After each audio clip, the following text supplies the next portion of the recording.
So good afternoon or good morning, as I said before. We're continuing with our discussion of tenets, and we will, with your indulgence, begin with a little meditation. And motivation. So sit comfortably with your back, your spine erect. You know, they call it the 7 postures of Virochana. Legs crossed, hands at the waist, at the level of your navel, your eyes looking downward, slightly closed down toward the sides of your nostrils, head slightly tucked in. And as before, begin with watching your respiration. We'll try to be very, very precise for 7 respirations, cycles, watching in, now it's out, and so forth, and counting.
Then train your attention on the entity of your mental consciousness, its clear light nature. Let go of the breathing.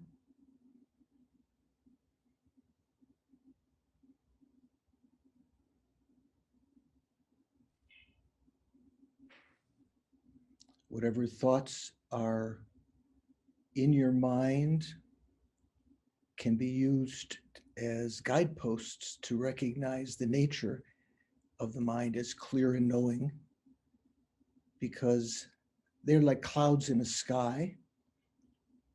Defocus on the thoughts, don't follow them. Refocus instead on the spaciousness of the mind within which they are arising, and naturally let go of them.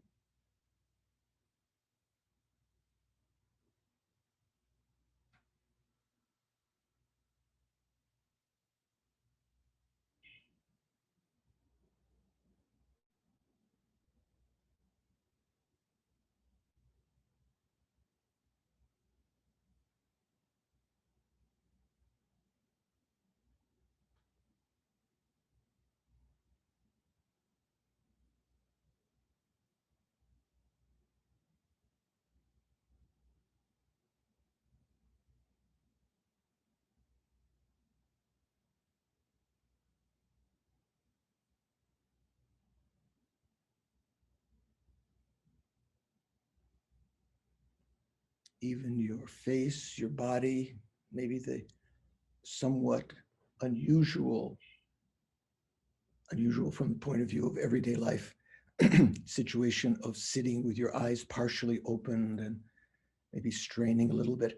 Let go of that. Recognize that your perception of that is appearing due to the clear light nature of your mental consciousness.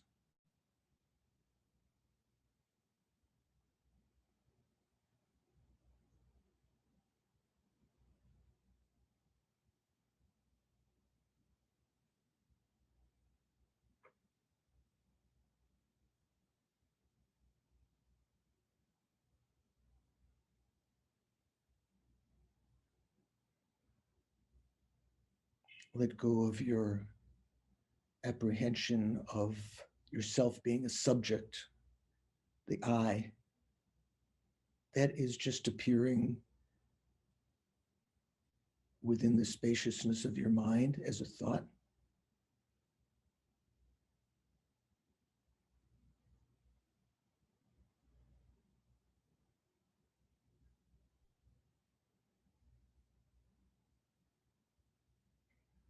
If your apprehension is one of darkness, like blackness, that too is appearing within the spaciousness of your mind, which has no shape or color.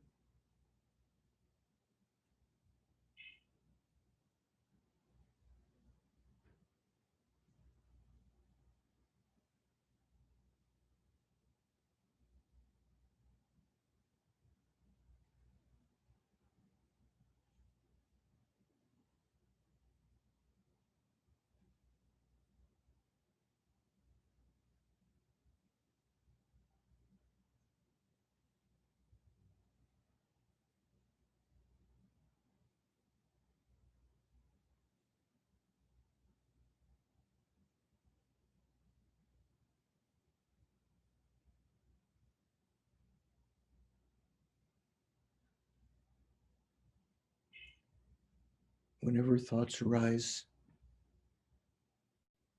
just let them go. Don't follow them. Don't pursue them. Let them fade away because you're not feeding them by your attention, but instead place your attention on the subjective mind, the nature of the subjective mind within which they are arising, the clear light nature.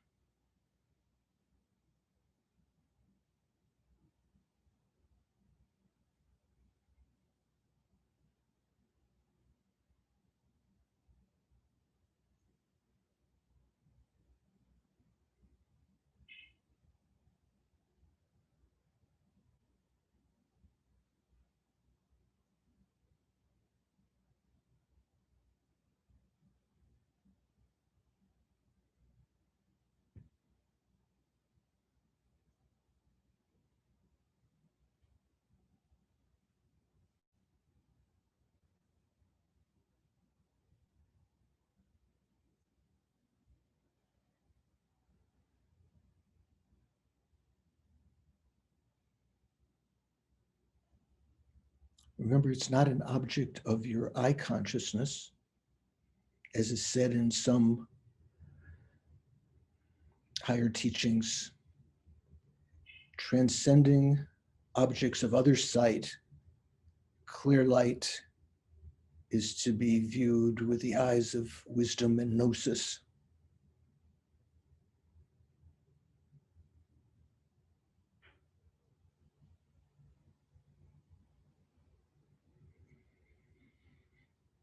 And recognizing this as our inner resource from which we can take, in which we can take refuge in a sense, simulating our future state of Dharmakaya.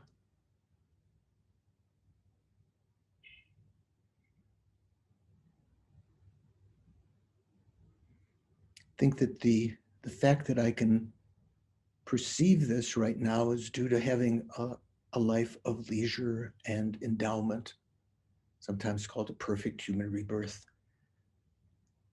The teachings existing, the teachers and fellow aspirants on the path.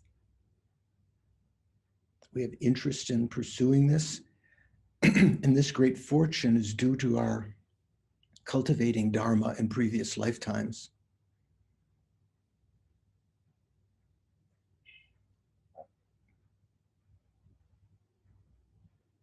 The best way to make use of this perfect human rebirth is to, well, if we could, actualize enlightenment this lifetime, or create the causes for us to quickly ascend the path and reach that state.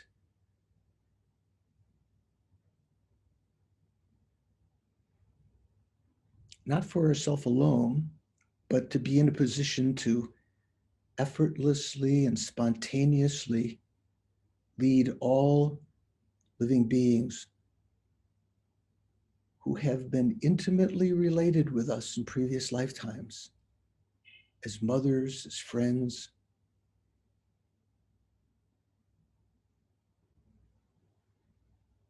with whom we are on an equal footing, all the same, and wanting to be free of suffering and wanting to have happiness, never satisfied with the happiness that we have. So with the thought of being able to lead them out of suffering into the state of omniscience, I think I'm going to listen to the teachings on the philosophical schools, the texts on Buddhist tenets, in order to have a clearer understanding of the stages to develop both wisdom and compassion in the various schools, to finally understand the position of the highest school. So for that reason, I'm going to listen to this morning, the talk about tenets for the sake of achieving enlightenment, for the sake of all sentient beings.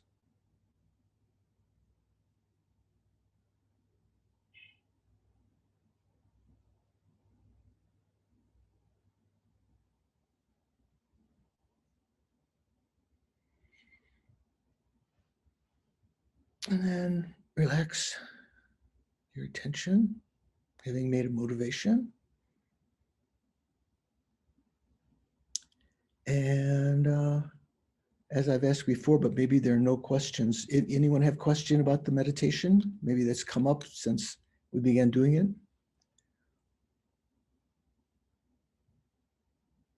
No? Okay. So I'm not sure if Tenzin Jungju is, oh yeah, this, okay. I thought that was a photo because it was remaining. Okay, you're there, okay. So Bob, would you put up the prayer of Manjushri, the praise of Manjushri?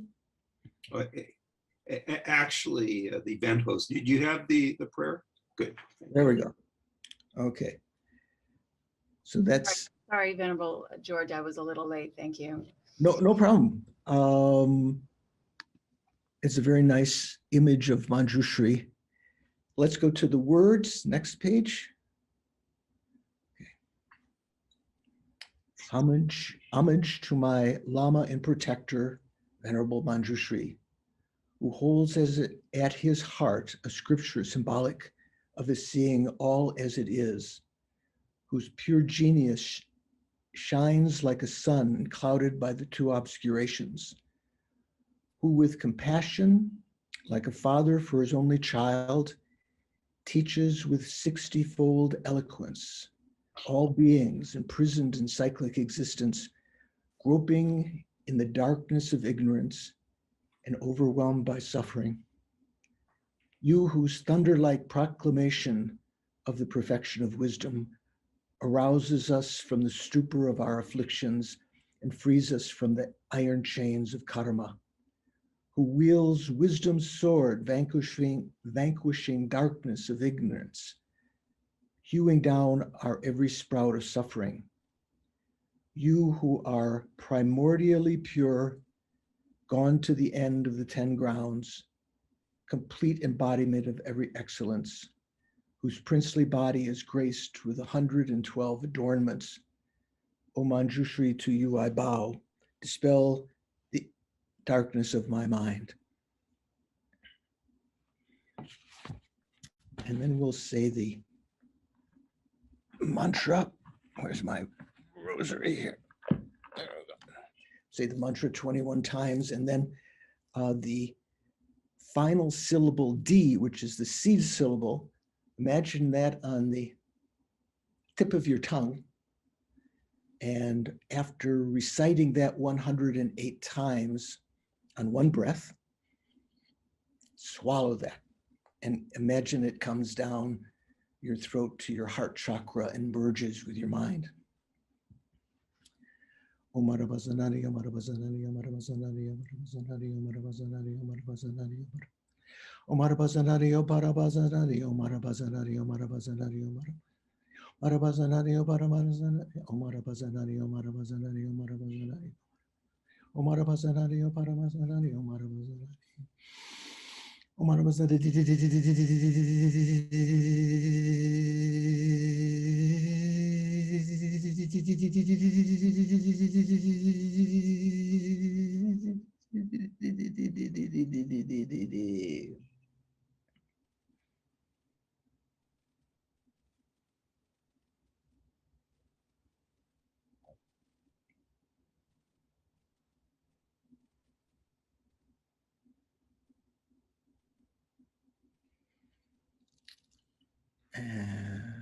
Thank you.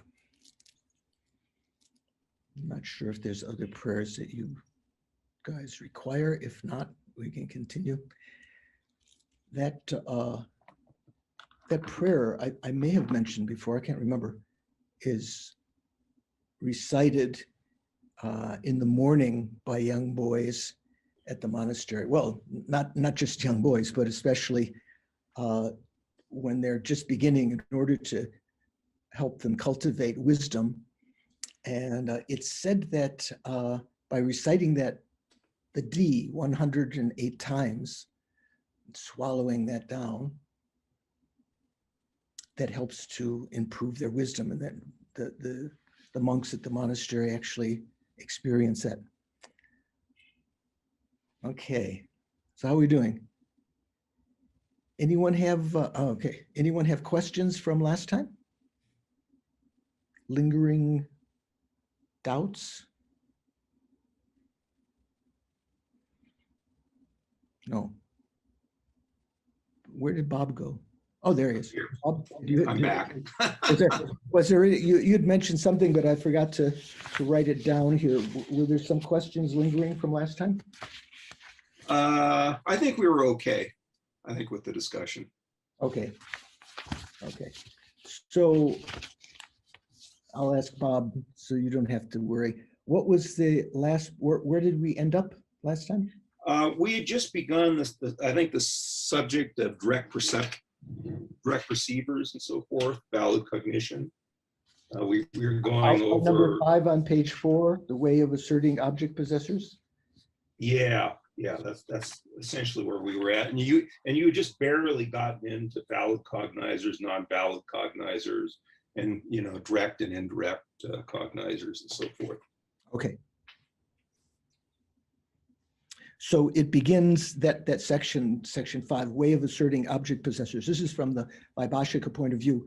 Begins by saying there are various assertions about the person. Some assert it to be the collection of the 5 aggregates. Some assert it to be the mental consciousness, an illustration of the person, and some assert the continuum of the aggregates to be an illustration of the person. So we talked about that. Reason that comes here in object possessors is because the consciousness is said to be a subject, right? It has objects that it perceives. The person is also a subject because the person has the consciousness, which is a subject, possesses the consciousness, also possesses other things. I possess my glasses and my iPhone and other things. So they're both called subjects. There are other kinds of subjects or object possessors, such as articulate sounds, but here we haven't come to that yet. So there are 2 types of awareness. One way of dividing the pizza of awareness is into prime cognizers, or in other words, valid cognizers. The word pramana here is the word that's being translated sometimes as valid, sometimes as prime, and non-valid cognizers. So valid cognizers basically are consciousnesses that realize their object, for one thing. They get at the object. They're not confused in any way. They're not in doubt. They're not wrong. And they had the added factor in these lower two Hinayana schools, the Vaibhashika and the Sautransika, as necessarily being fresh or new. The first instant of a cognition is said to be prime or valid, and the other ones are, even though they let's say the subsequent instance of realizing someone's face, they still realize that face, but that's not enough. They have to be, only the first instant in these schools is called prime cognition or valid cognition. They have the idea of freshness. Kind of the idea is like in a train, the engine, the first car, is the one that has the motive power, and it pulls the rest of the cars along with it.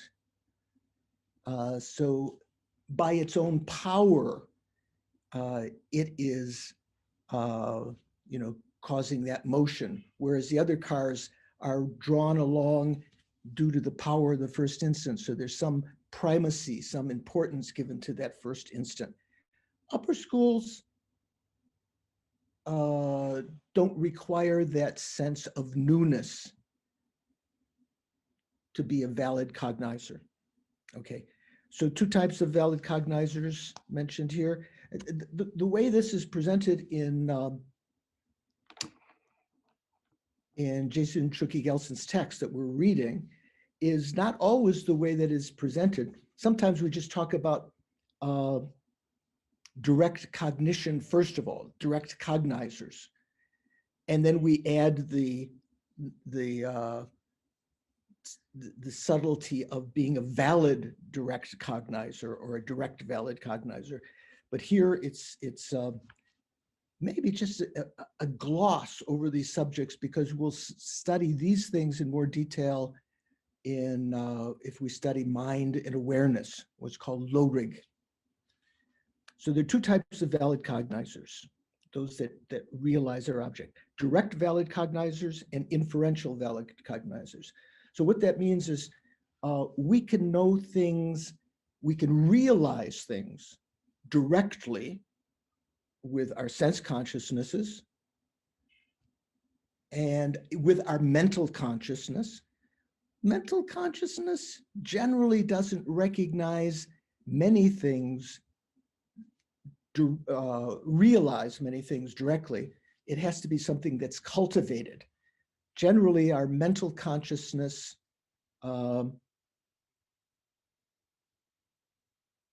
knows things by means of a mental image. And the way that it realizes objects, where it gets to the object and really penetrates it and knows it unambiguously, realizes it, is through a process called inference, where a logical reason is used to bring about that understanding.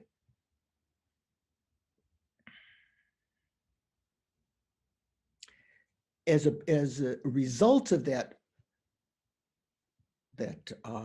inferential cognizer realizing its object, we can subsequently have a remembering consciousness of that and realize it again and again. So here, direct valid cognizers and inferential valid cognizers. So the next page says there are three types of direct valid cognizers: sense direct valid cognizers, mental direct, sense direct perceivers, mental direct perceivers,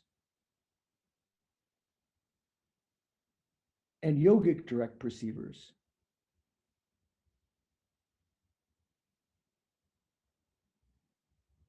It's a little bit strange. It says here, it says valid cognizers, but it's actually talking about, let me just check the Tibetan here. it says there are three types of direct valid cognizers. You would think it would say sense direct valid cognizers rather than sense direct perceivers, because not all sense direct perceivers are valid. This is outline 5, right?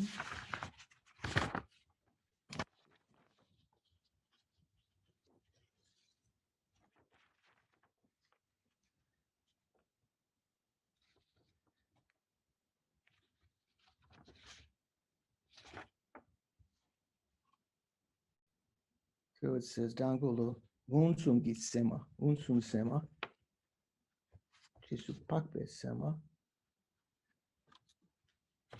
wangbo unsum, dangbo ni. So the first is, so here that is the first kind of valid cognizer, direct valid cognizers are sense direct perceivers, which are valid cognizers, mental direct perceivers that are valid cognizers, and yogic direct perceivers that are valid cognizers. So what does that mean? Sense direct perceivers means any of the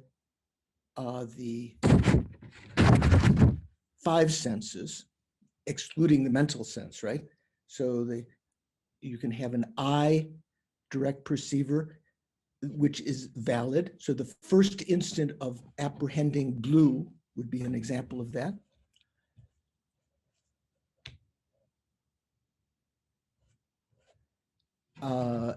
A mental direct perceiver, so the first instant of a mental consciousness, which is valid, and a yogic direct perceiver, the first instant of that. So what is a yogic direct perceiver? A yogic direct perceiver is a kind of mental consciousness, but it's based on having developed a union of shamatha and vipassana. You've heard those terms before, right?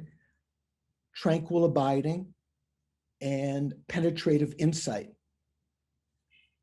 On the basis of that, not just having perfect concentration, but having developed within that concentration, that tranquil abiding, having developed the ability to analyze within it without disturbing the tranquility of the mind.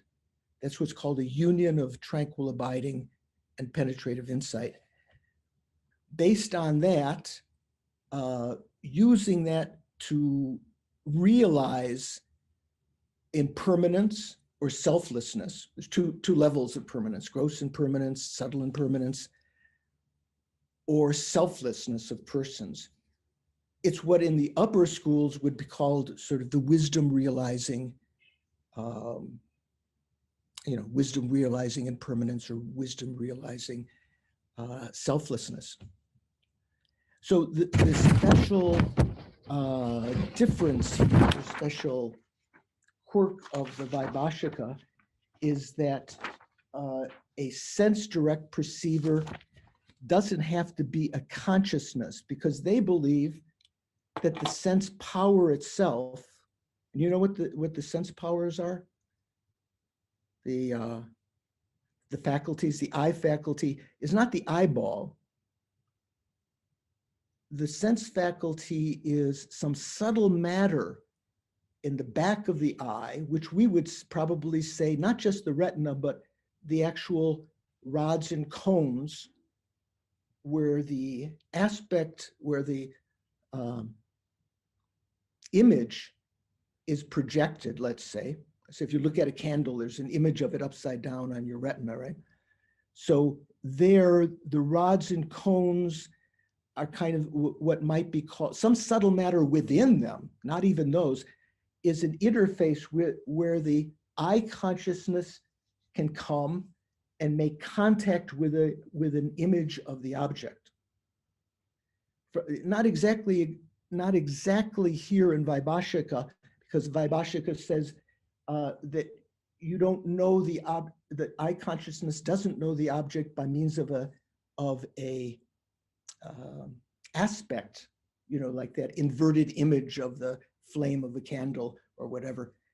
It knows it by actually going out to the object. But still, they believe that the sense faculty itself, like say the eye sense or the ear sense, the nose sense, it itself is a direct valid cognizer, even though it's not a consciousness. The other schools say that's ridiculous. To be a valid, to know something incontrovertibly, validly, it has to be a consciousness. So then we talk about, sorry, let me turn off the sound here. I have to, there.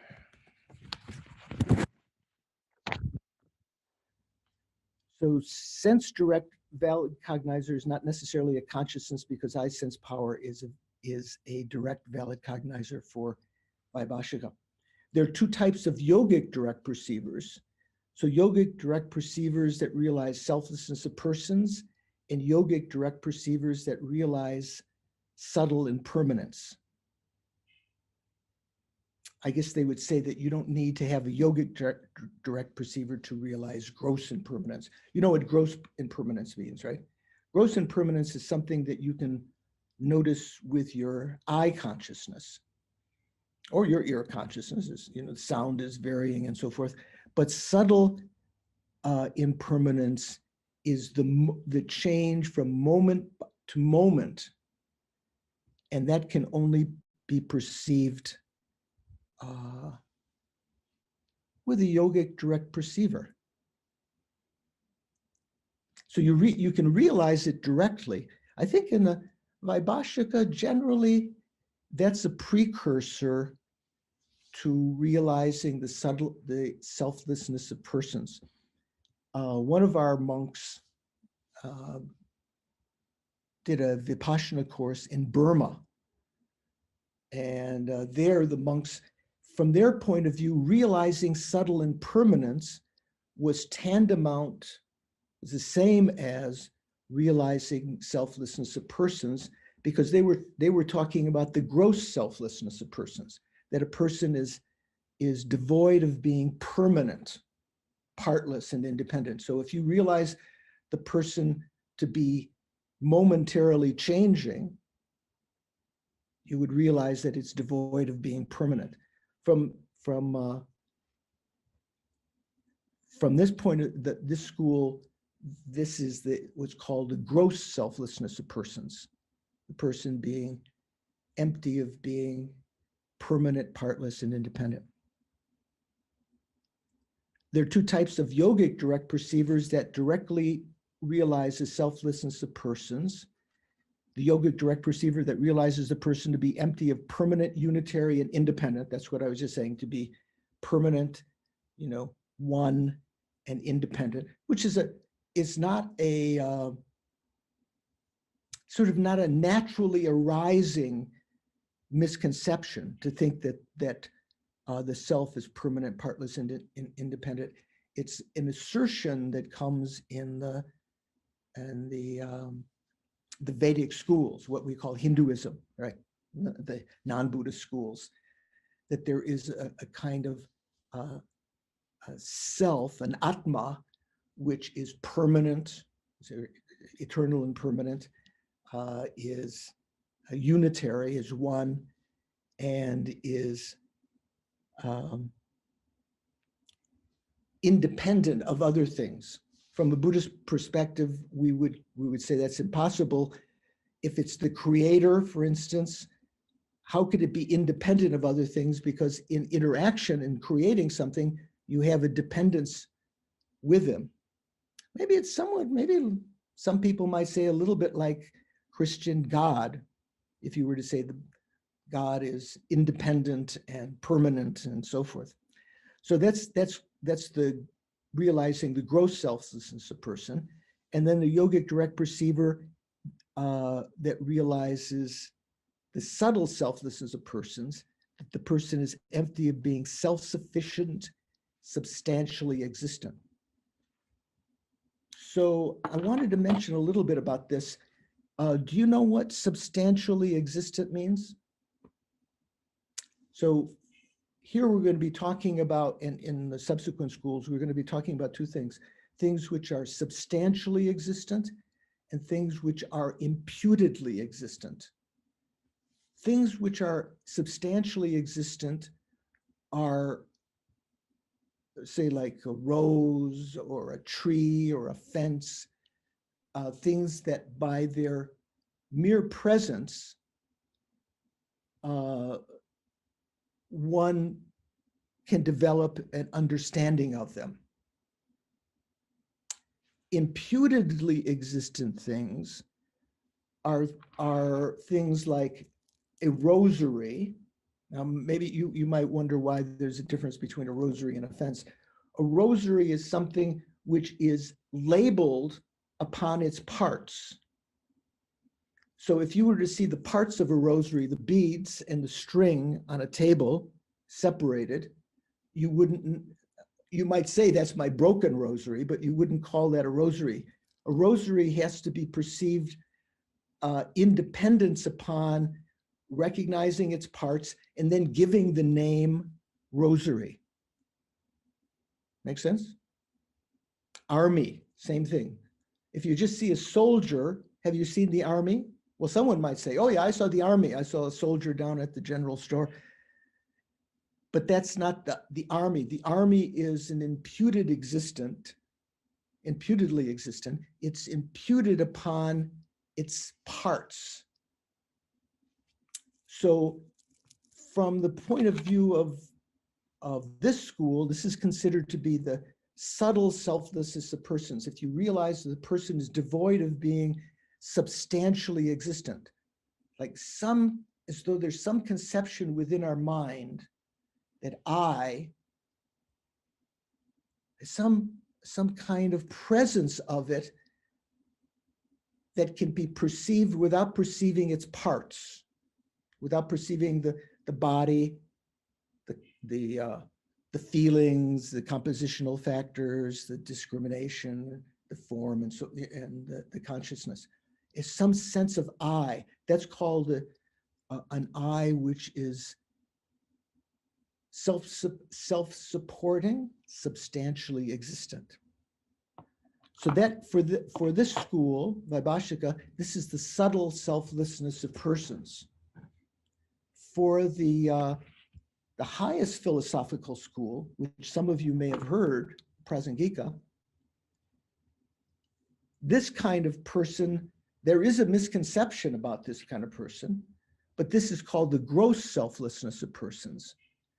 And the subtle selflessness of persons for the Prasangika is that the person is devoid of being inherently existent.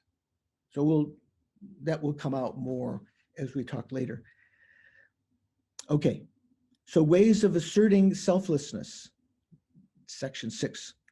Subtle selflessness and subtle selflessness of persons are asserted to be equivalent. Selflessness of phenomena is not accepted because it is accepted that if it is an established base, that means something that exists, it is necessarily a self of phenomena.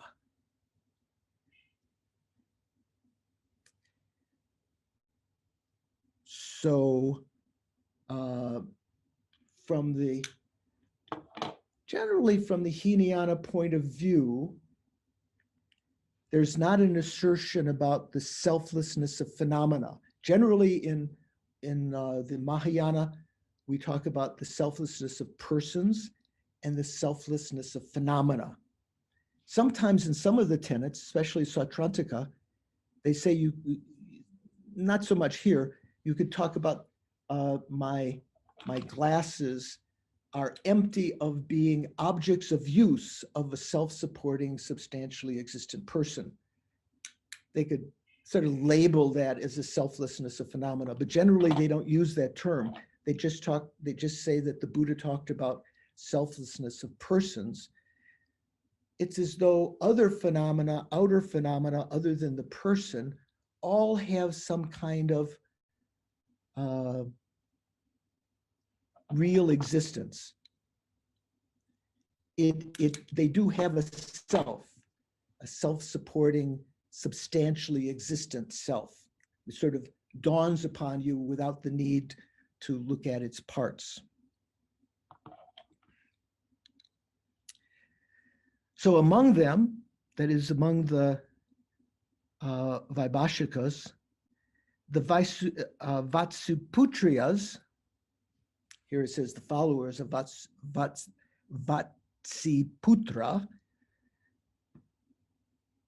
Vatsiputriyas, one of the 18 subschools, they accept a selflessness of persons, which is a person's emptiness of being permanent, partless, which is another way of saying unitary, and independent.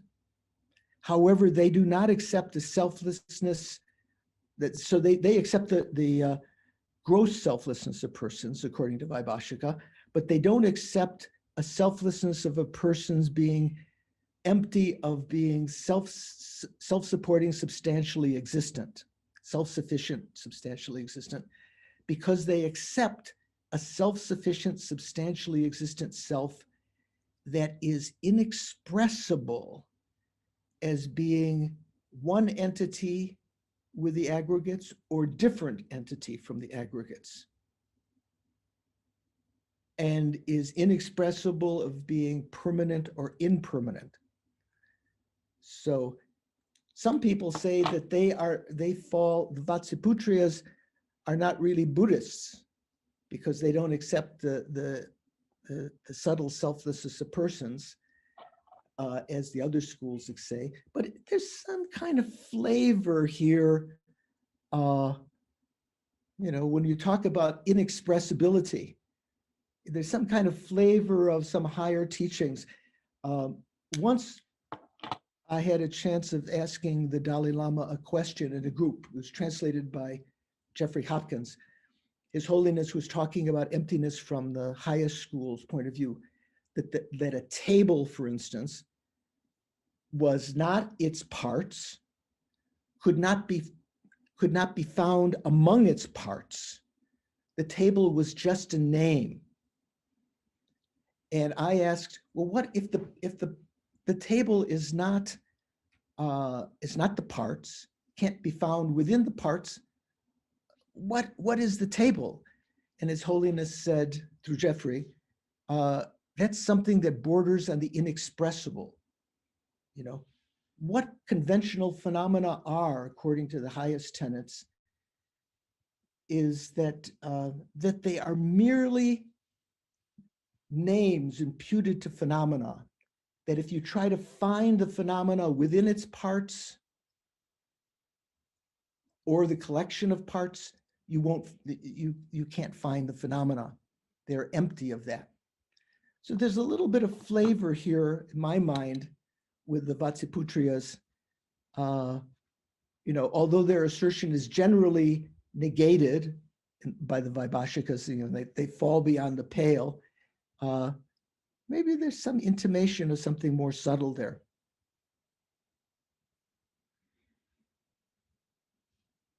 Here, we're just giving a general outline of the Vaibhashika.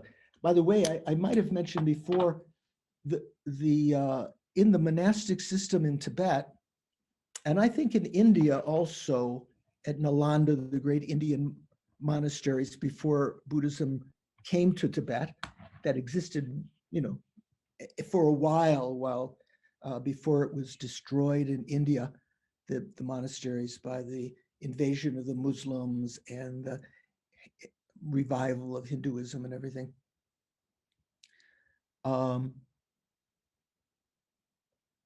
The Vaibhashika system was in the Tibetan monastic system is usually studied last, even though it's the lowest of the schools and is what is being presented here first.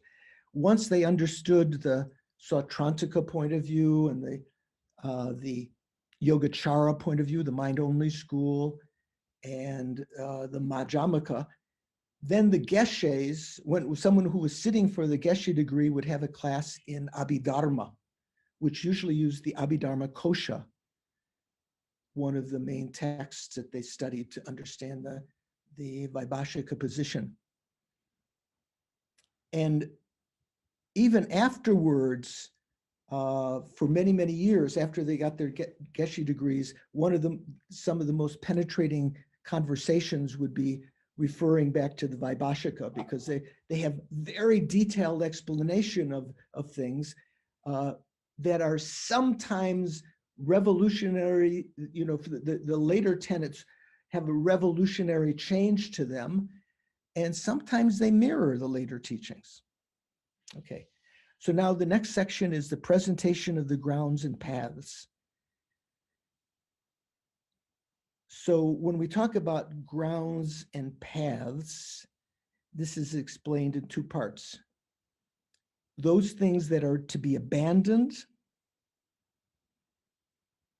the objects of abandonment, and those things that are to be cultivated, which are the actual levels of the path, which is called the salam. There's actually a text in the Tibetan monastic tradition called salam. Sa means bhumi or ground,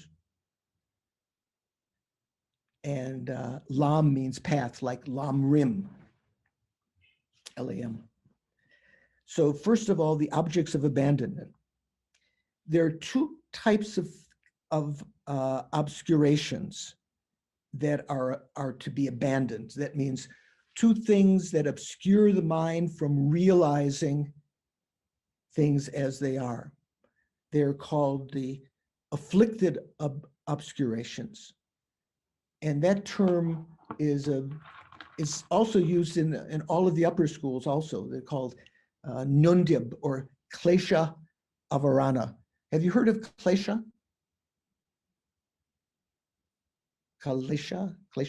Klesha is a Sanskrit word for Tibetan word Nyunmong, which basically we translate, sometimes earlier it was translated as delusions, afflictions, disturbing emotions.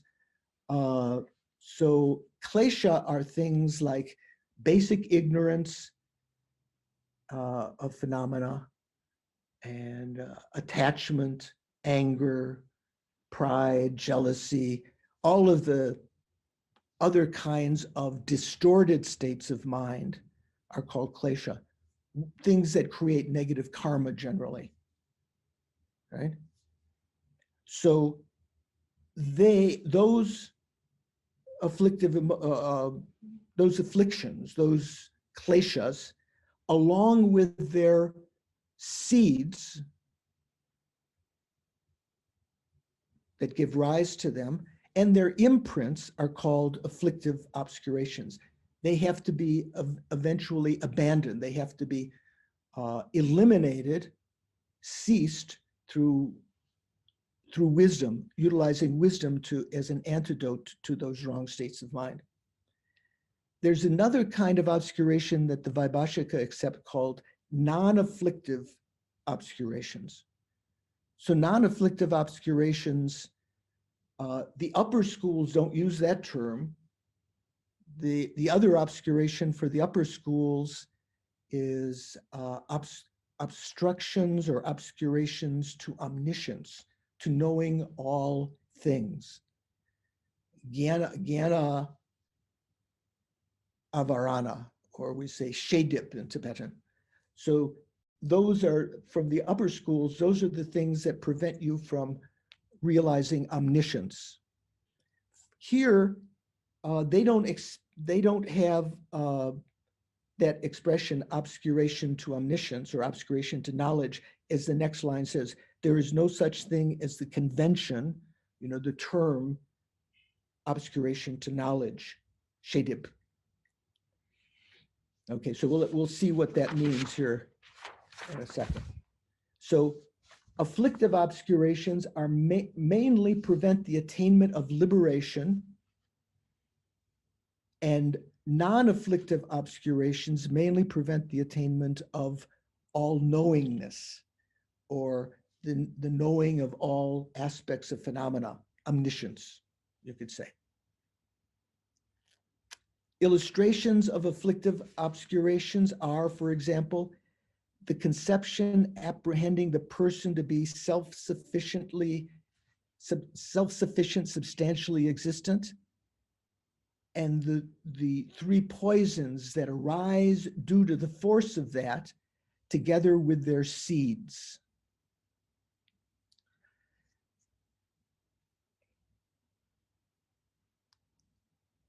Here, there's a different, I used the word imprint a moment ago. There's a difference between seed and imprint.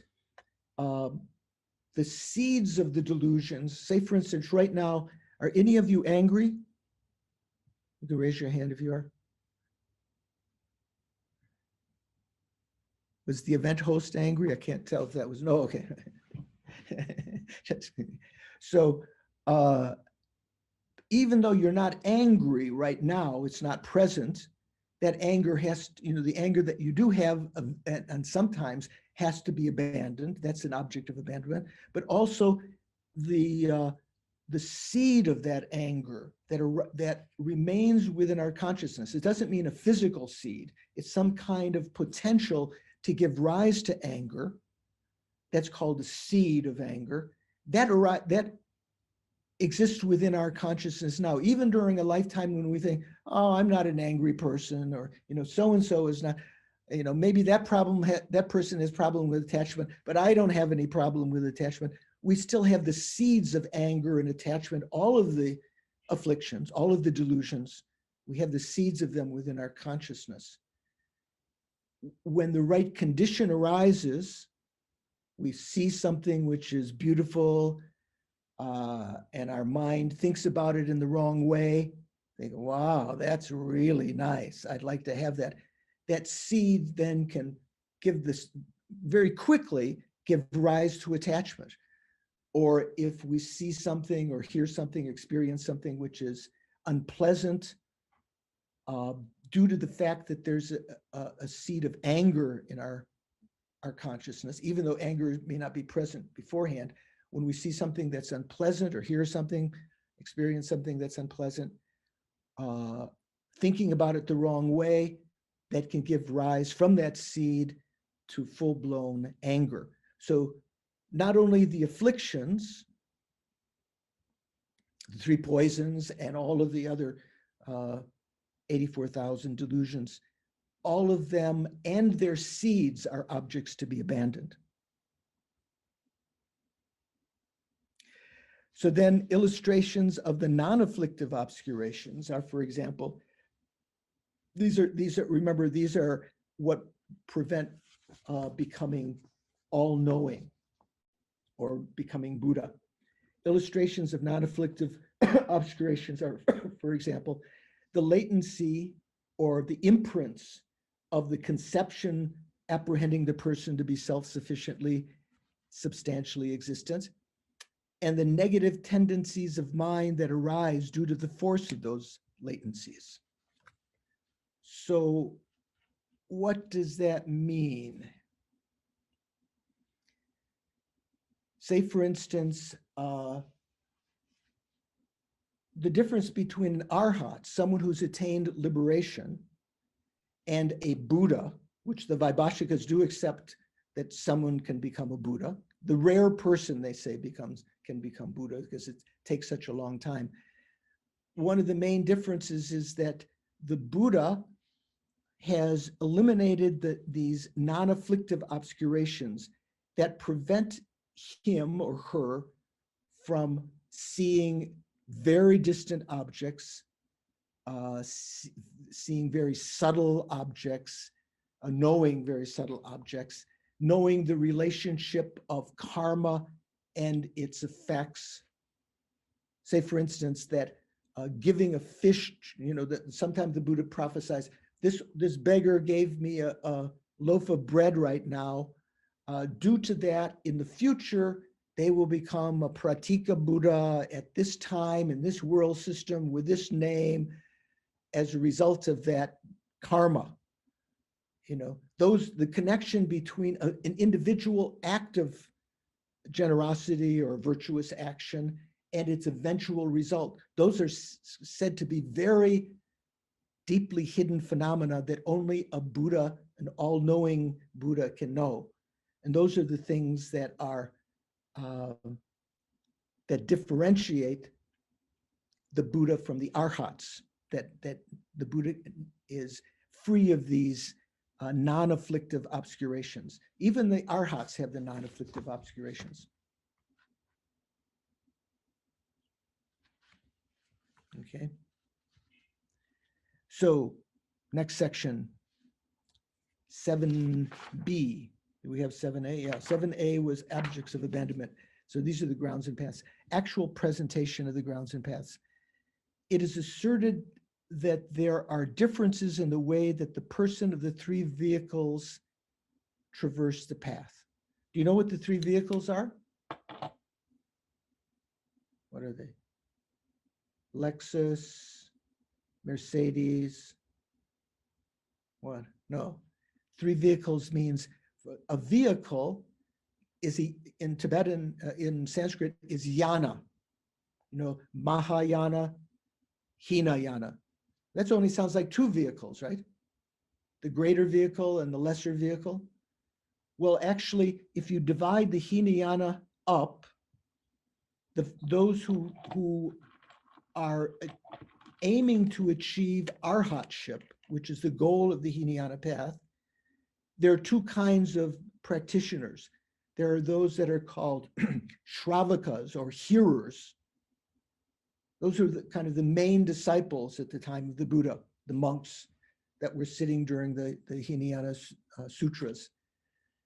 And there's another kind of disciple called self-realizers or pratika Buddhas. They're not actual Buddhas. They're called pratikya Buddhas,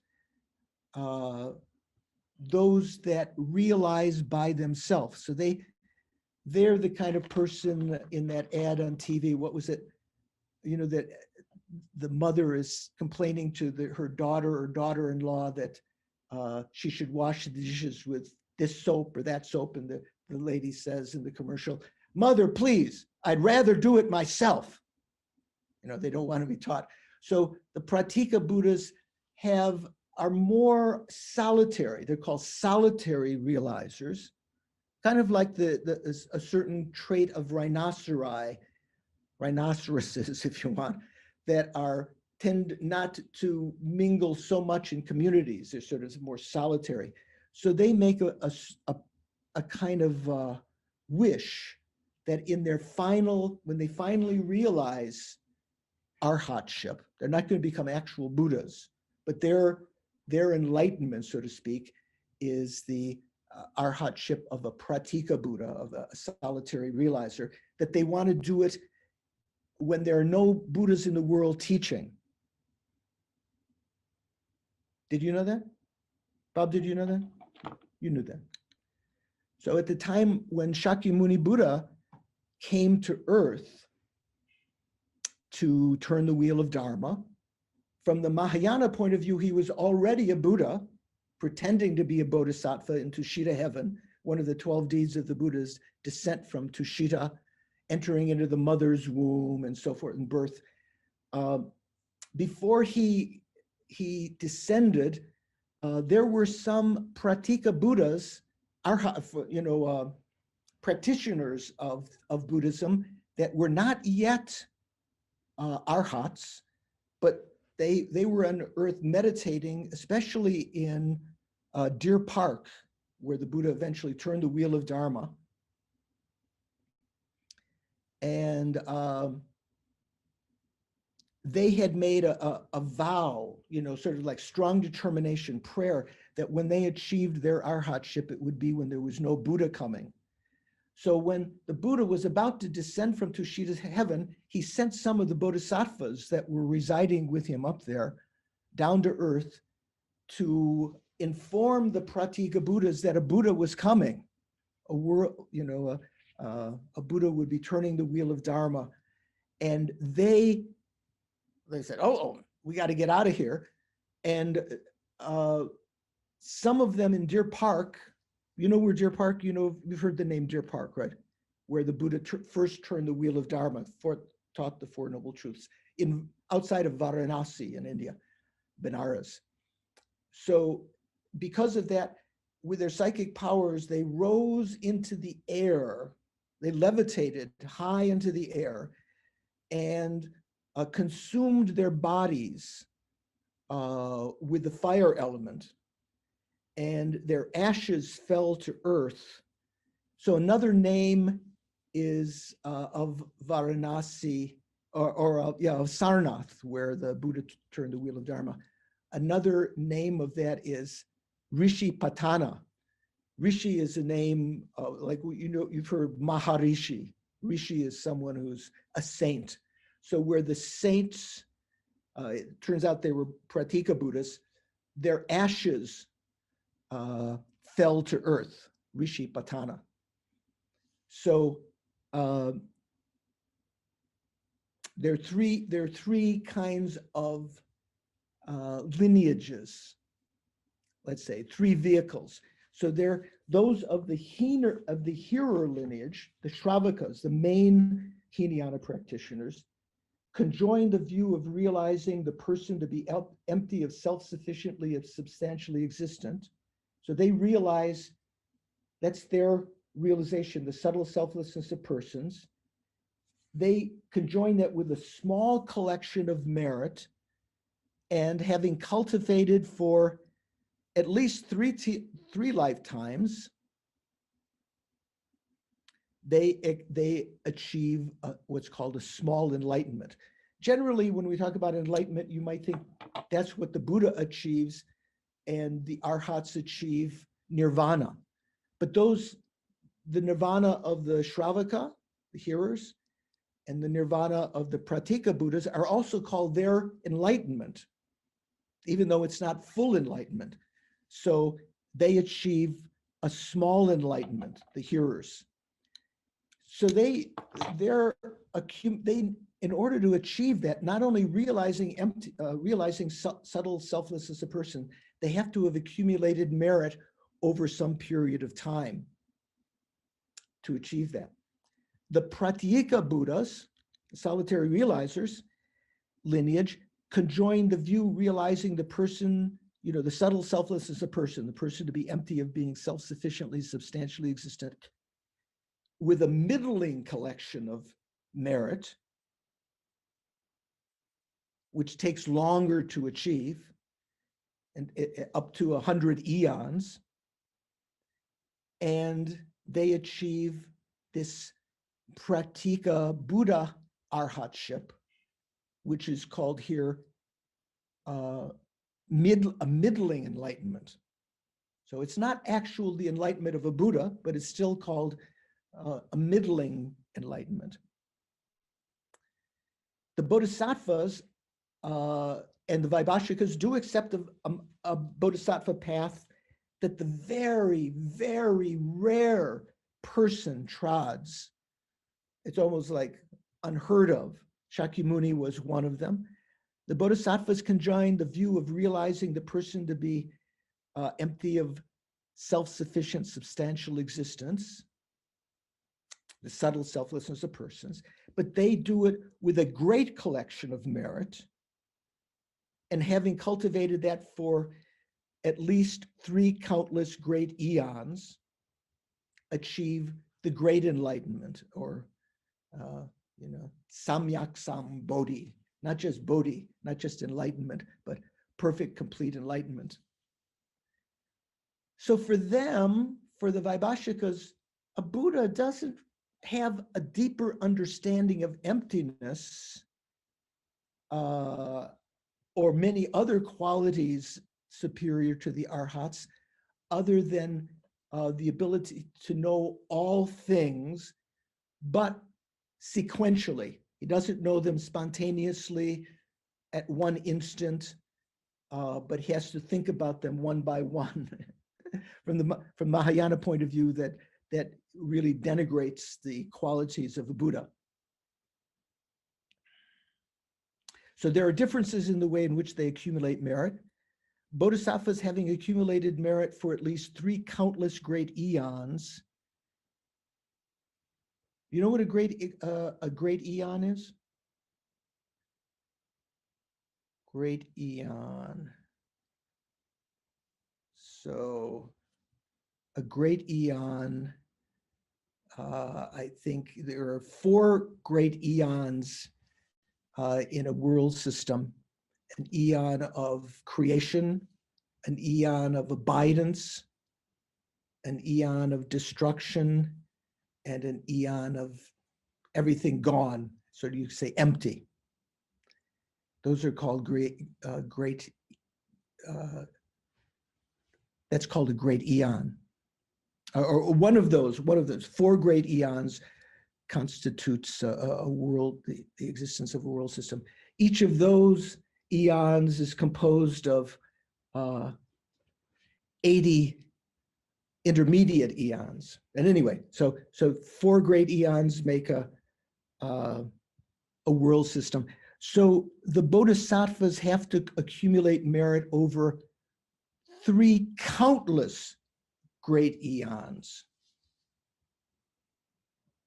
So countless here doesn't mean sort of like some ambiguous, unknowable number, like, oh, infinite or something.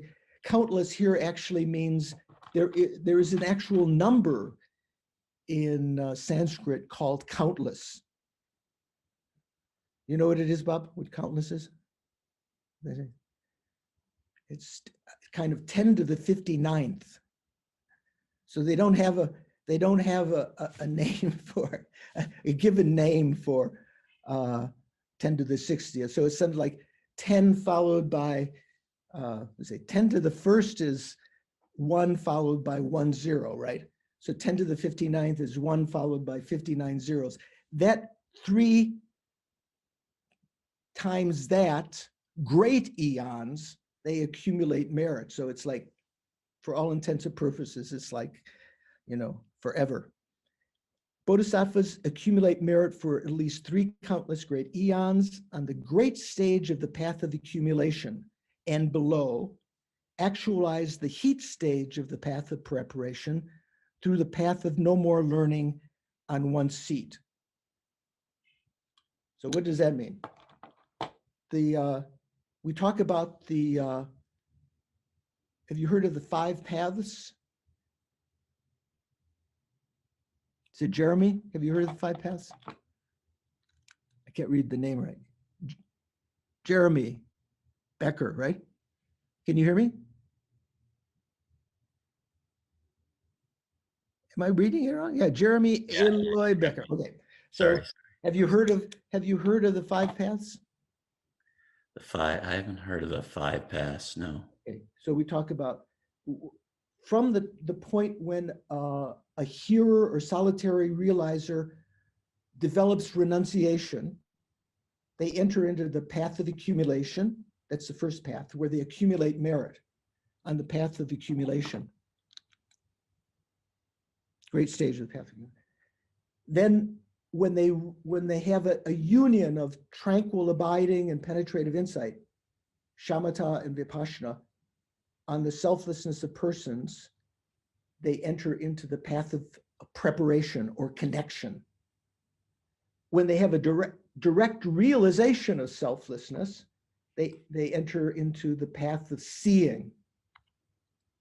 That's the 3rd path. And they become an Arya being. When they continue that, they familiarize with that, they meditate on that, and meditate again and again on selflessness of persons,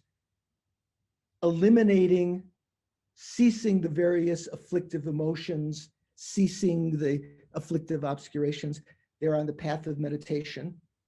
And then when they have achieved their goal, all of their respective obscurations to be abandoned are abandoned. Say the Hinayana Arhats only have to abandon the afflictive emotions. They enter into the path of no more learning.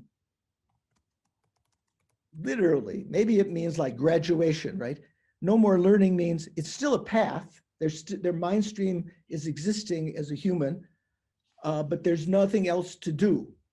They've trained, the path of no more training, you might say. So the bodhisattvas, they enter into their path of accumulation when they've developed spontaneous bodhicitta. before they have actual bodhicitta. Right now, even if you've taken the bodhisattva vows, unless you actually have spontaneous bodhicitta, real bodhicitta, you're not yet a bodhisattva. When you have developed actual spontaneous bodhicitta, that means it rises all the time without effort, you enter into the path of accumulation.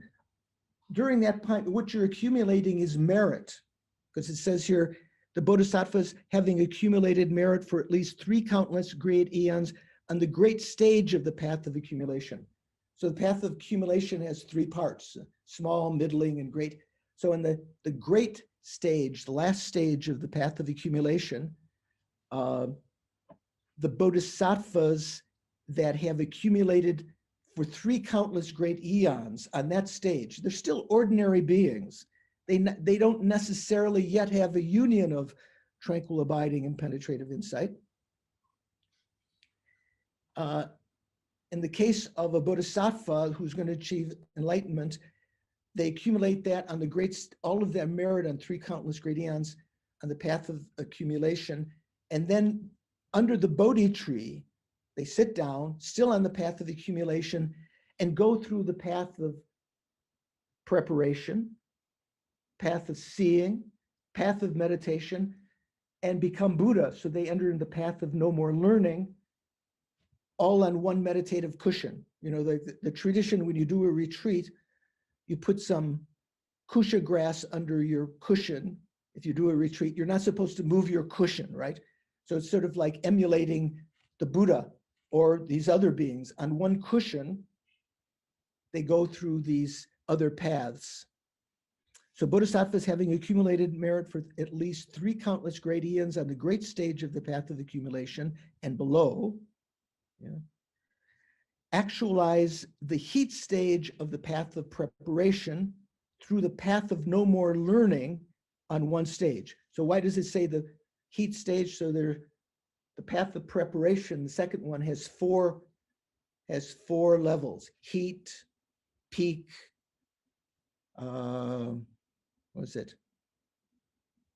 forbearance, and highest mundane dharma. Those are, so they enter into the first part of the path of preparation underneath the Bodhi tree, and they actualize all the rest of the paths up to no more learning. That means they become Buddha sitting on one cushion. Make sense? At least you understand the words? What do you think, Karen? You know, what's your doubt? You have to unmute. I'll probably have to read this and reread this a few times to let it sink in. I don't have doubt. I don't have understanding. Okay. So, yeah, we're just generally in the, for this 3-month course, we're just giving essentially 12 classes, right? Once a week for 3 months. We're just going over this text in a cursory way. In the debate in Tibet, there would be a time when you debated with your debating partners after class, like discussion, in much more detail than we have time in our everyday busy lives. Okay, so those are the Pratika Buddha lineage, the solitary realizer lineage, having accumulated merit for at least 100 great eons, not 3 countless great eons, but 100 great eons. So that's much longer than the hearers take. They can do it as short as 3 lifetimes, achieve their arhatship. The solitary realizer having accumulated merit for at least 100 great eons on the great stage of the path of accumulation and below, actualize the heat stage of the path of preparation through the path of no more learning on one seat. So they say all of those take place, all of the rest, after accumulating the merit, they go through the path of preparation, path of seeing, and path of no more learning on one cushion. For the Mahayana, there's no one who does any of those things on one cushion. The path of accumulation takes a long time. The path of preparation takes a long time, usually a countless great eon for the Mahayana. And then the path of meditation and the path of seeing and path of meditation and path of no more learning. To enter into that takes another countless great eon. But here they say that they achieve it on one, they go through all those paths on one meditation cushion, one seat. Those of the hearer lineage accumulate merit on all four learning paths, because unlike the Pratika Buddhas, they accumulate merit on the path of accumulation, the path of preparation, the path of seeing, the path of meditation. Those are called learner paths, because the fifth path is called the path of no more learning. So it's not a learner path. You've graduated. You're no longer a student. Those of the hearer lineage accumulate merit on all four learner paths, and even after having attained a superior's path, that means on the path of seeing, where are we? Must also train on the learning paths for up to 14 lifetimes. It doesn't says up to. Earlier or another place it says it takes at least 3 lifetimes. So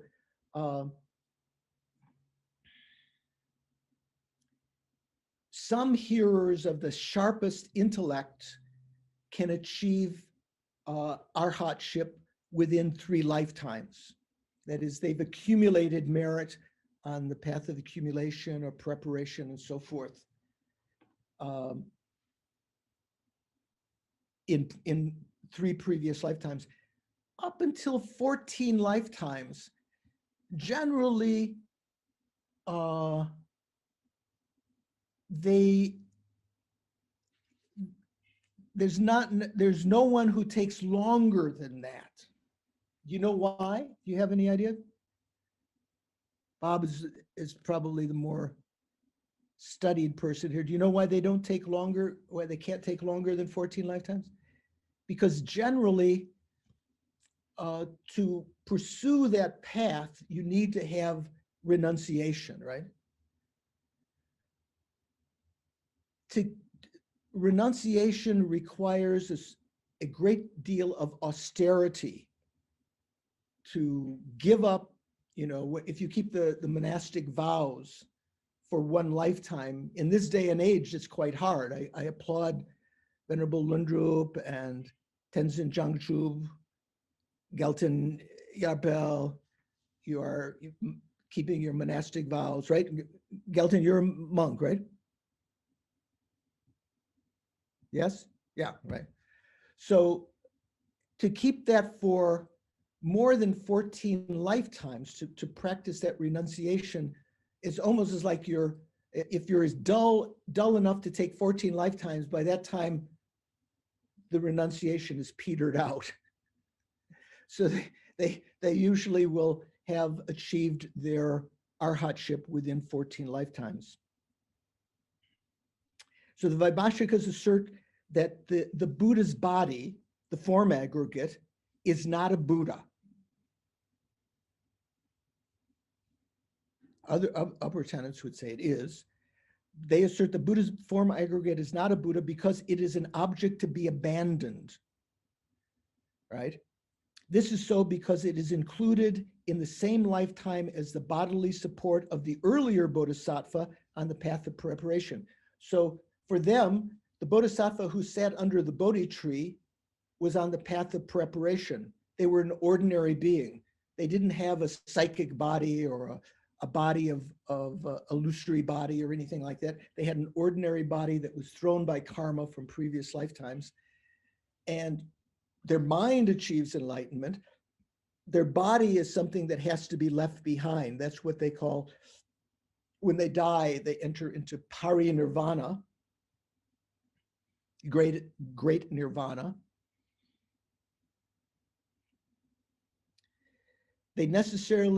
This is necessarily so because the bodily support of the Bodhisattva, those of the hearer lineage, okay, those they assert that a Buddhist form aggregate is not a Buddha because it is an object to be abandoned. This is so because it is included in the same lifetime as the bodily support of the earlier Bodhisattva on the path of preparation. This is necessarily so because the bodily support of the Bodhisattva on the path of preparation is an aggregate, the form aggregate, projected by previous karma and afflictions. So it is an afflicted phenomena, it is what's called a contaminated phenomena, so it has to be abandoned.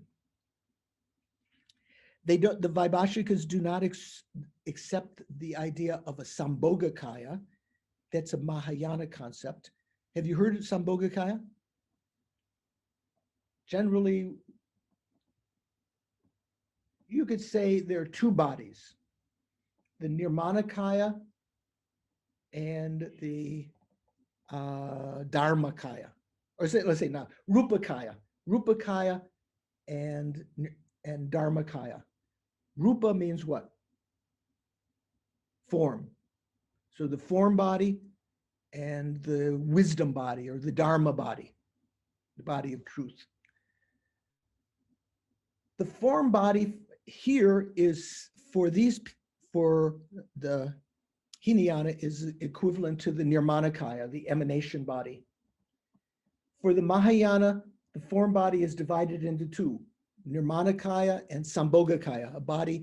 The Sambogokaya is a very subtle body that the Bodhisattvas, when they achieve enlightenment, they develop the ability to appear and teach to Arya Bodhisattvas in a pure land. That body that teaches there is called the Sambogokaya and is emblematic of the Buddha's speech. The body that they emanate on the earth in various forms is called the Nirmanakaya.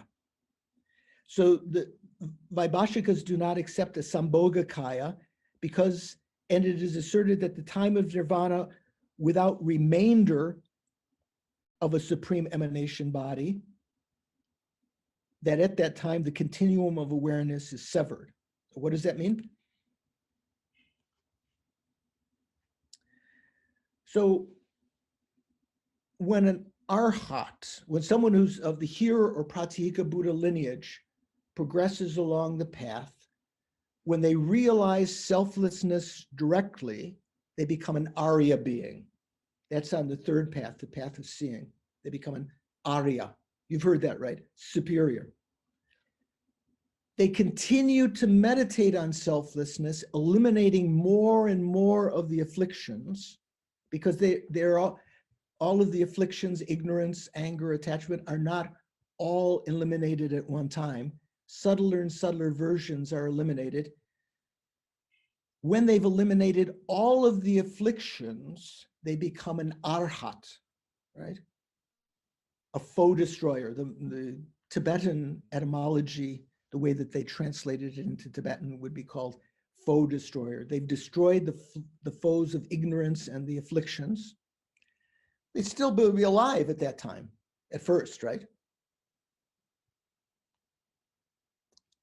They are an arhat, but they are said to be an arhat with remainder of contaminated aggregates. That means they still have the contaminated body that they had before they began. When they die, and they in the Hinayana, in this Vaibhashika system, generally they say when you die, the consciousness is severed.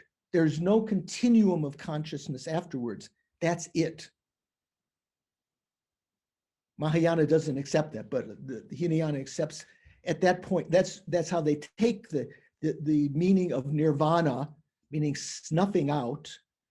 The first nirvana with the remainder of the aggregates is while they're alive, and when they die, their consciousness is snuffed out also. There's no continuum of consciousness into future lives. The continuum of awareness is severed. Have you heard that before? You must have heard, some of you. This is all new to you. Anyone heard before? Nirvana with remainder or without remainder? Okay. Doris, Bob, Losan Dundup is, I'm not sure that's a yes. Gelton Yapel? Maybe. Okay. So from the Hinayana point of view, there are two stages of nirvana. Once they become an arhat, they've achieved nirvana. They've passed beyond sorrow.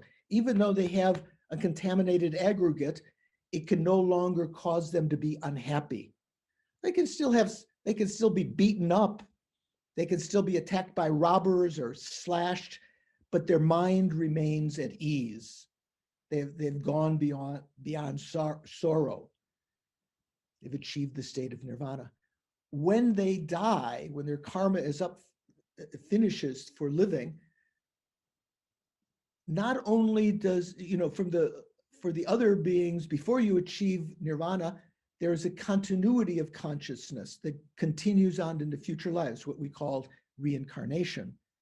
But for the Vaibhashikas, an arhat, one who has achieved arhatship, is never reincarnated. Their consciousness is severed at that time. Okay? A lot to think about, a lot to discuss, right? So then, let me continue on. Although a Buddha superior, that means an Arya being, a Buddha who, well,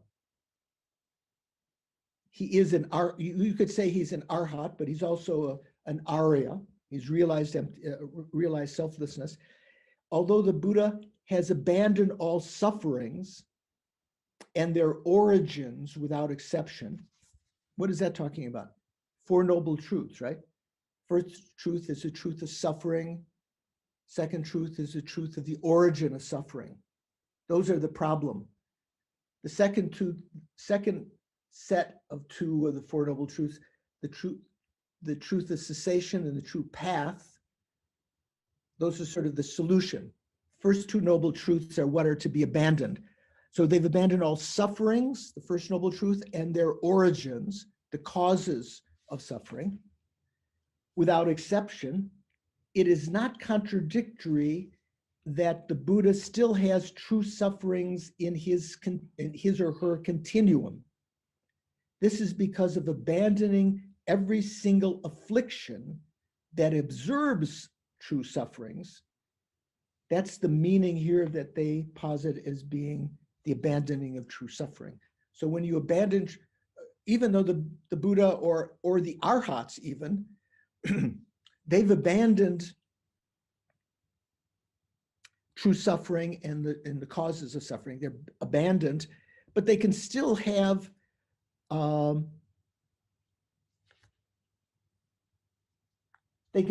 sufferings. Say, for instance, in the Hinayana Sutras, the example, the Buddha, who was supposedly under the Bodhi tree achieved Buddhahood, right? Who's a Buddha superior, Arya, sitting one time sick on a bed, and the monks came to put cold compresses on his head, to cool him off. He had a fever. And they said, "How do you feel?" And he said, "There are waves of suffering coursing through the Buddha's body," kind of speaking the royal third tense, right? Through the Buddha's body, through me. There are waves of suffering coursing through the Buddha's body, but his mind is at ease. In other words, he'd achieved an abandonment of true suffering. For them means that there might still be suffering present, but because the mind has eliminated all of the delusions, it doesn't grasp onto that as uncomfortable. So the Buddha recognized that there's suffering in his body, but his mind was at ease. That was a teaching for the Hinayana. From the Mahayana point of view, the Buddha never experiences any suffering at all. It's a different story. But this is the Vaibhashika school we're talking about. From the point of attaining the state of foe destroyer or arhat, until they give up their compositional factor of life, actually, to be alive, one of the factor that keeps you alive is something called the life faculty, which is something which is not material, it's not conscious, but it's still impermanent, and so it's called a compositional factor. So from the time they become an arhat until they die, until they give up the compositional factor of life, the hearer and solitary foe destroyers are posited as being with remainder. That means with remainder of the contaminated aggregates. Whereas from the point of giving up their compositional factor of life, in other words, from the point when they die, when generally the consciousness would leave, in their case, the consciousness is just severed, so it disappears. They are posited as having passed beyond sorrow without remainder. They have no longer a remainder of the contaminated form aggregate, the body. Is there such a person who has achieved that arhatship without remainder, Bob? What would the higher tenets say? Excuse me, what was the question again? Here it's said that the Vaibhashikas believe that at the time of nirvana without remainder, that means when they have died. Where does it say here? Having given up the compositional factor of life, having died, they are posited as having passed beyond sorrow without remainder. So that arhat is posited as having passed beyond sorrow without remainder. Is there such a person? Not according to the Mahayana. According to the Mahayana, if the continuum was severed, there's no longer a person. Oh, well, you're talking about, well, I mean, even in the Hinayana, the Buddha himself said that there is no person that can, even before nirvana, there's no person because it's selfless. No, this doesn't mean there's no person. All of the Buddhist schools accept that a person exists because the person is defined as that which is imputed upon the five aggregates, right? They all say there is a person. Prasangika and other Mahayana schools have more subtle meaning of what the conventional person is. For Prasangika, it's merely a name that you can't point to it, you can't give an illustration of it like that. But here for the Mahayana, looking at this Hinayana assertion that when you die, you're said to be, you've achieved nirvana without remainder. Yeah. The moment that that you've died, for the Hinayana, for the Vaibhashika, the consciousness is severed. So it no longer, it's sort of snuffed out, no longer exists. Mahayana says that's totally impossible. All consciousnesses continue to exist even when you achieve nirvana or Buddhahood or whatever. But if it were to be snuffed out, there is no longer a person who could be said to have achieved the nirvana without remainder. So the Mahayana would say that person, the last instant of life, is someone who is approaching nirvana without remainder. There's no one who's attained the state of nirvana without remainder because there's no longer a consciousness and no longer a person. Okay, subtle point, but anyway. So, although at the time of nirvana with remainder, so they haven't yet died, they've become an arhat, they're alive, they have abandoned the afflictive obscurations without exception. They have not abandoned the non-afflictive obscurations. Remember, only a Buddha abandons those non-afflictive obscurations. So he's able to see distant places, hear distant sounds, know things in the distant past and distant future, far beyond the clairvoyance of the Hinayana arhats. Although at the time of nirvana without remainder, the non-afflictive obscurations are not destroyed by the power of an antidote. They do not exist at that time. Their support, the continuum of awareness, is severed. So in other words, those obscurations no longer exist in their continuum because their continuum, mental continuum, no longer exists. Kind of like a weak way of saying. I don't know. Can you say a person's debts, when a person dies in the legal system, are their debts severed because there's no longer a person who owes that money? I think oftentimes there's some responsibility, but maybe there's some similarity there. When the proponents of things, so there's three of the three schools are called the proponents of things: the Vaibhashikas, the Sautrantikas, and the mind-only schools, this Chittamatra. When the proponents of things differentiate definitive and interpretable sutras, they differentiate them by means of whether or not they are suitable to be accepted literally. So there's a very big topic.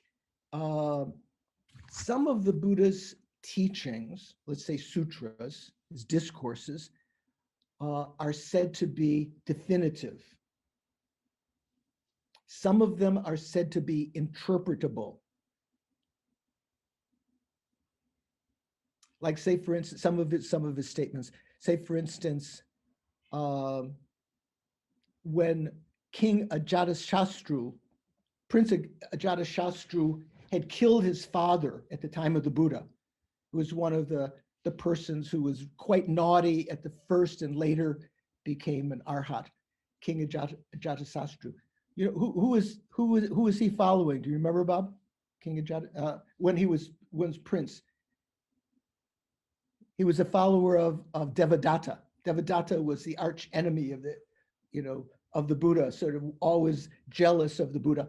So when Ajatasattu was enticed by Devadatta to kill his father, the king, and he did some other naughty things. He had sexual relation with his mother. He killed an arhat, and so forth. He caused blood to be drawn from the Buddha's body. He committed the 5 crimes of immediate retribution, and so he was in terrible. He later developed in terrible regret, and the Buddha taught him that he could purify that negative karma.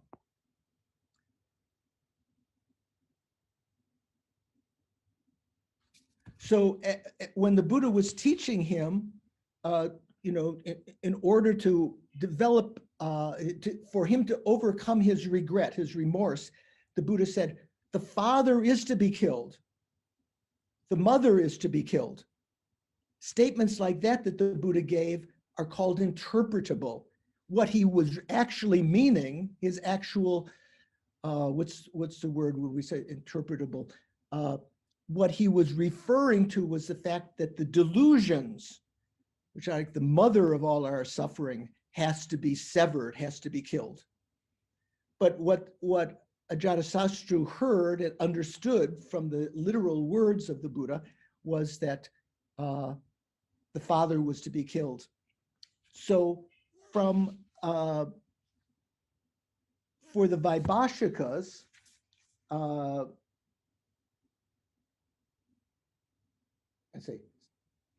where are we? When proponents of things differentiate definitive and interpretable sutras, they differentiate them by means of whether or not they are suitable to be accepted literally.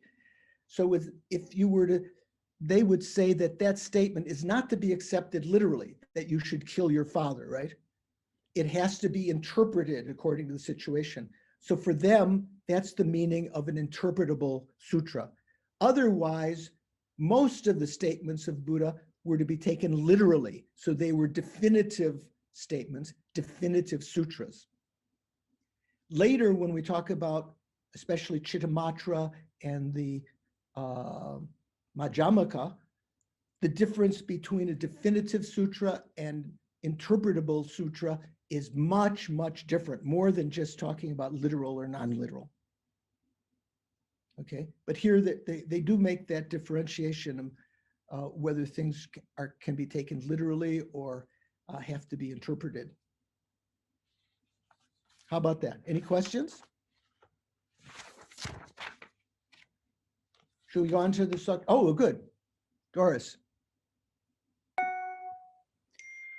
I'm just wondering how they expect somebody to know what's literal and what's interpretive in this lower school. I mean, somebody's going to go out and kill their mom and dad. Right. Well, one would know if one knew the karma and so forth, if one was educated in the path. So in other words, interpretable sutras, interpretable discourses or statements by the Buddha were made for people with, the word I was looking at, the expression I was in, ulterior motive. Generally in English, I associate ulterior motive as being something negative, right? You know, they said these nice words, but they were to ingratiate myself with you so that you give me something. But ulterior motive literally means something where you've said one thing with a different motive. You know, something had to be, you'd have to understand it from another way. So the Buddha, in order to lead non-Buddhists into the path, he made various statements like this, like he said to some that the self did exist, referring to the self-supporting, substantially existent person. He made other kinds of statements in order to make those people amenable to listening further. And as they understood definitive statements later about karma and afflictions and so forth, they could overcome, they could go back and understand what his ulterior motive was in saying that interpretable statement. Does that make sense? Somewhat, okay, think about it. Okay. So I'm going to go a little bit further, just introduce the Suture School, because we spent 3 classes on the Vaibhashika. There's still a couple of minutes left of the 20 minutes left of this class, but there's still these 3 other schools to go through. So the Suture School, or in Sanskrit, Sautrantika, you can understand Sautrantika comes from sutra because I'd mentioned something before when I talked about the Vaibhashika comes from followers of the Vibhashika, Mahavibhasha, where it's just VI. Here, when you take sutra, follower of sutra, even though the U of sutra is you elongate that to AU, Sao, when you're talking of a person who follows sutra. So the Sautrantika has 7 outlines, the explanation. As before, definitions, divisions, etymology, way of asserting objects, way of asserting subjects, way of asserting selflessness, and the presentation of grounds and paths. Same as I think in all of the schools. So the definition of a Sautrantika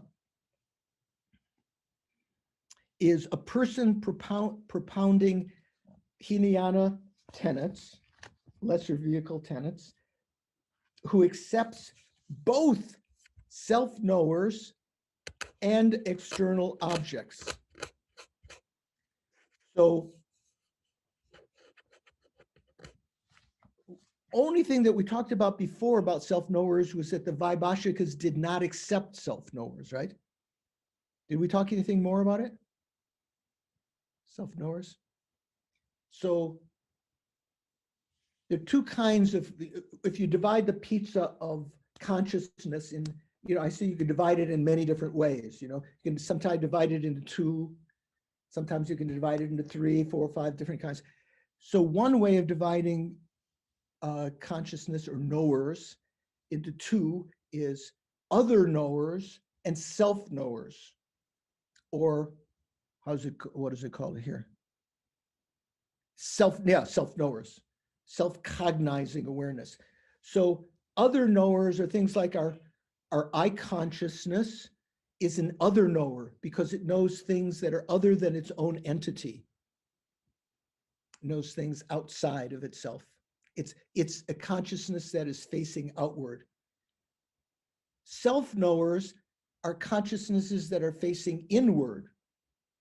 That doesn't mean like, look, thinking about your body, but it means that know the entity of the consciousness itself.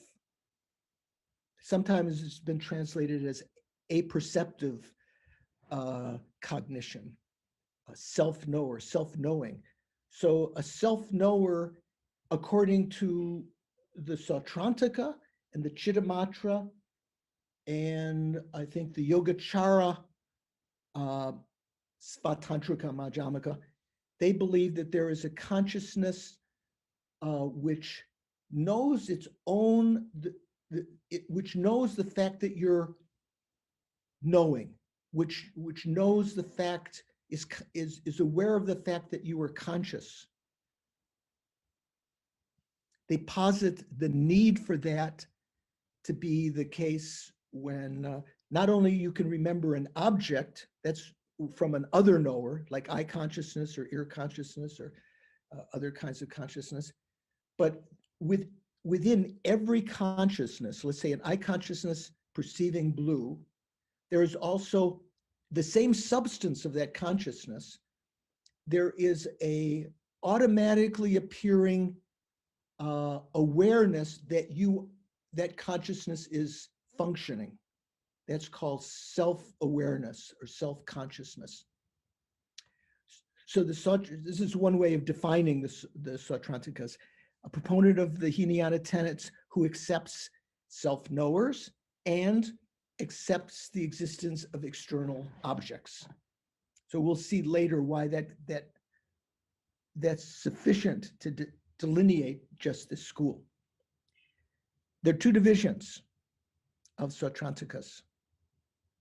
These are the kind of questions that, if they were on the final exam, these are easy things you should know. The followers of scripture and the followers of reasoning. Sautrantikas following scripture, following reasoning. Actually they have different ideas. They're still generally the same, but the followers of scripture are those that follow the text Abhidharma Kosha, written by Vasubandhu. Here it says, treasury of manifest knowledge. I mentioned before, Abhidharma Kosha doesn't necessarily mean manifest knowledge. It means higher knowledge, Abhidharma. So do you remember me mentioning this text before, the Abhidharma Kosha? Vasubandhu wrote, his brother Asanga is the one that did the long retreat, realized Maitreya, and sort of taught the Chittamatra school, went to Tushita heaven, received, Asanga did, went to Tushita heaven, received teachings from Maitreya, and propagated those texts on earth, the 5 texts of Maitreya. His brother, Vasubandhu, was initially Hinayanist and criticized the Mahayana, and as a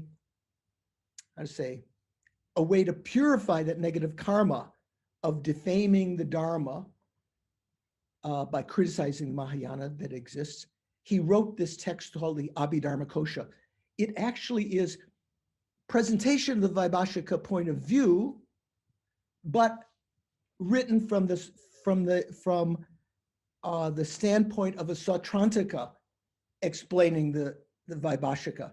So there'd be many statements like where there is some tenet that the Sautrantika did not accept in the Vaibhashika. At the end of that sentence, he would have the syllable in Tibetan, I can't remember what it is in Sanskrit, he'd have the syllable lo, L-O, lo, that was not required or not proper grammatically, but it indicated that it's sort of like, so they say. So the Vaibhashikas themselves, some of the Vaibhashikas would be happy with the Abhidharma Kosha because it is expressing all of the Vaibhashika tenets, but it's from the point of view of the Sautrantika. So those things that the Sautrantika disagrees with are implicitly understood to be pointed out by this syllable at the end of some of the sentences. So there are some Sautrantikas who are followers of scripture.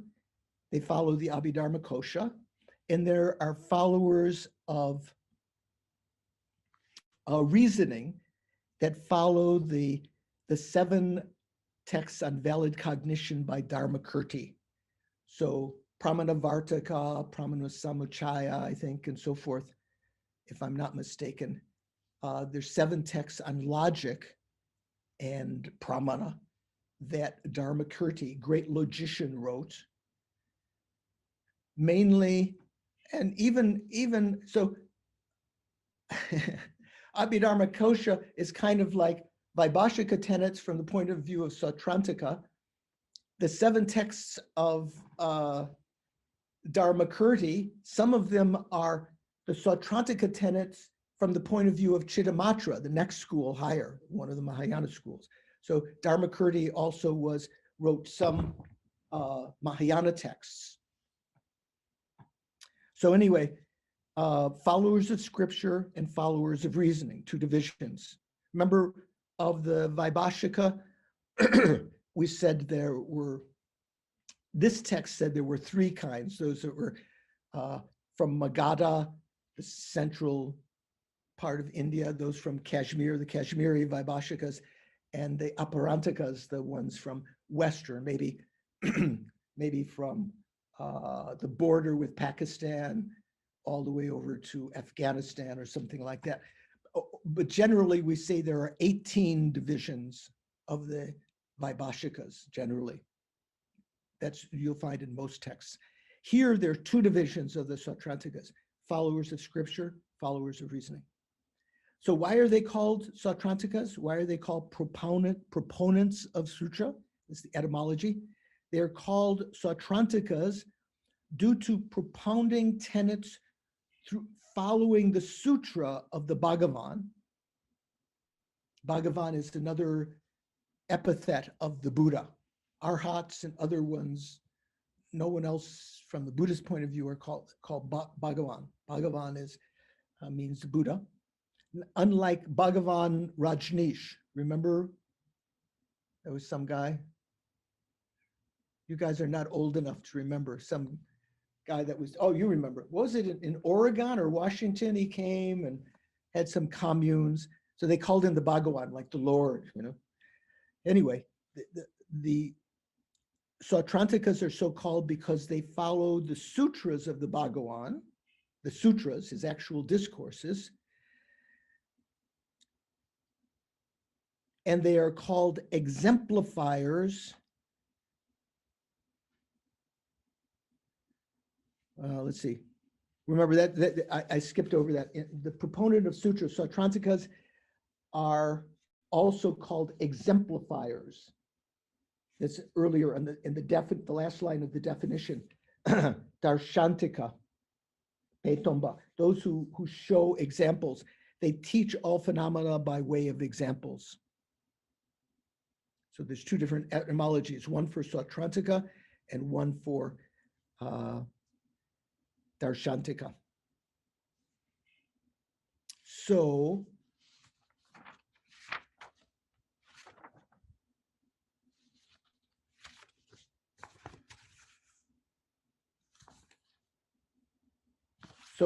coming up, we're going to be talking about conventional truths and ultimate truths when we talk about objects.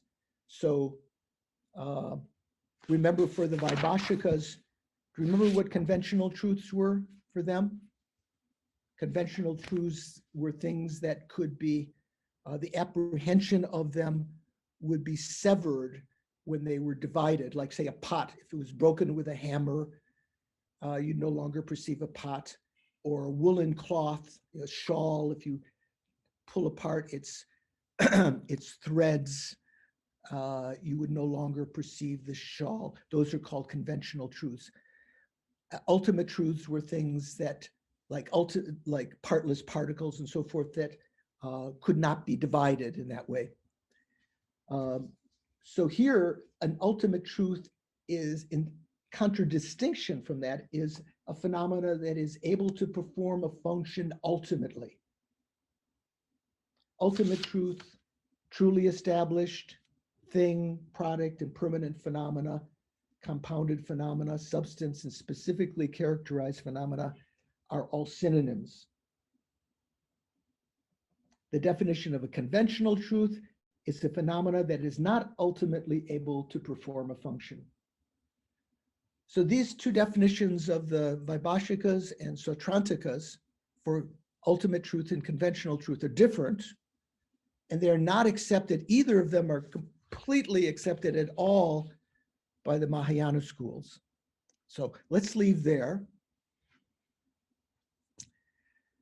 and relax for a moment and try to rejoice about the fact that you've sat here for 2 hours listening to, chewing on dry bones, but have created immense virtuous karma, a great deal of merit.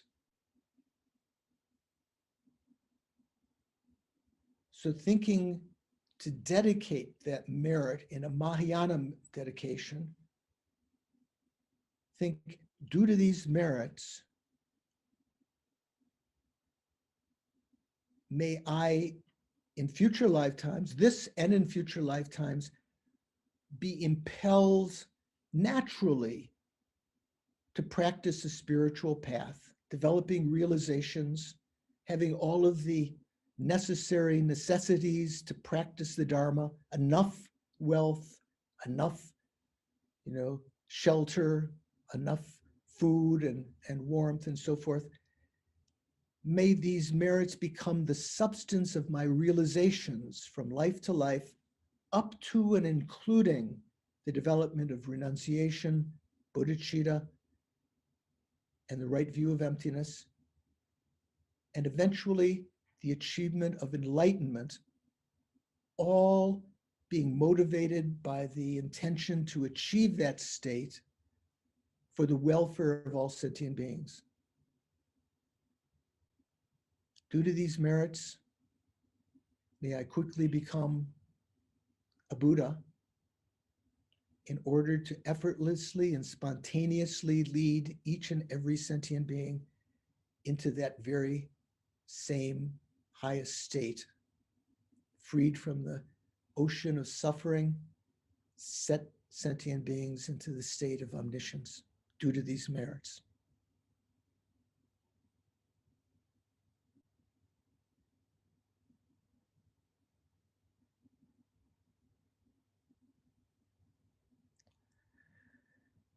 Due to the merits of these virtuous actions, as on the screen there, may I quickly attain the state of a Guru Buddha and lead all living beings, all migrating beings without exception, into that very same enlightened state. May the supreme precious bodhicitta, Jangchub Semchok, the supreme Rinpoche, the precious supreme bodhicitta that has not arisen, arise and grow, and may that which has not arisen not be lost, not go down, not diminish, but increase more and more.